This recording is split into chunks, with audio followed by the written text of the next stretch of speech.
So this moves us away from the rigidity of the concept of hierarchies to the more open-ended, infinite notion of holarchies, which sort of frees up our mind to think about reality in more sophisticated and complex ways than we were able to think of before when we were thinking about hierarchies.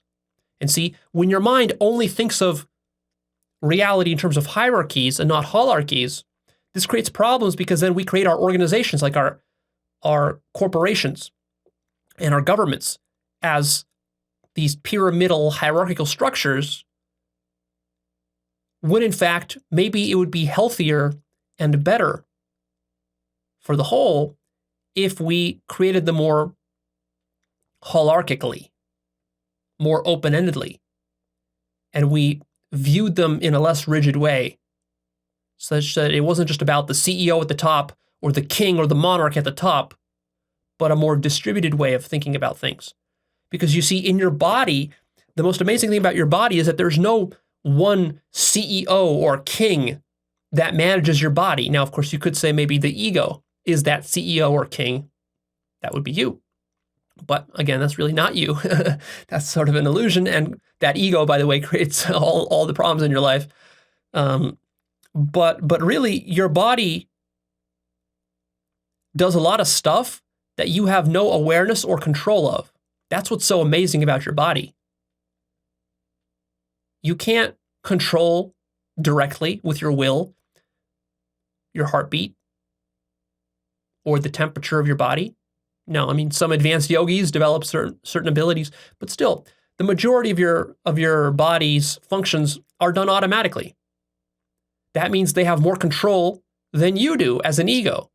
So you might think that the ego is this king sitting at the top of the hierarchy of the body, but in many ways, no. Certain things the ego can do, like the ego can certainly throw the body off a cliff and kill it. So in that sense, the ego has the ultimate control over the body. But at the same time, your body could decide to stop pumping your heart and you would die just as fast. So who controls whom? If you think of only these simplistic hierarchies, then that gives you a sort of a false impression of control going from the top to the bottom, like in a dictatorship. But your body is not a dictatorship. And in fact, these dictatorships, they're not able to produce the kind of highly creative, adaptable, and innovative and robust and well-balanced systems such as even an ant. You couldn't control an ant through a dictatorial hierarchical scheme. Or the ant colony that he's a part of, because an ant can't live by himself. He is part of a colony. And even though a colony has a queen, the queen is not controlling all the ants.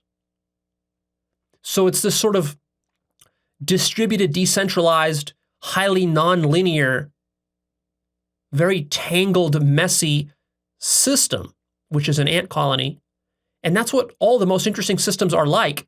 And in fact, the AIs that we're developing now with these machine learning algorithms and neural networks and so forth that are mirroring the structure of our brains, they are these very complicated, tangled black boxes within which all sorts of interesting, not hierarchical, but holarchical stuff is going on, which we're still trying to wrap our minds around.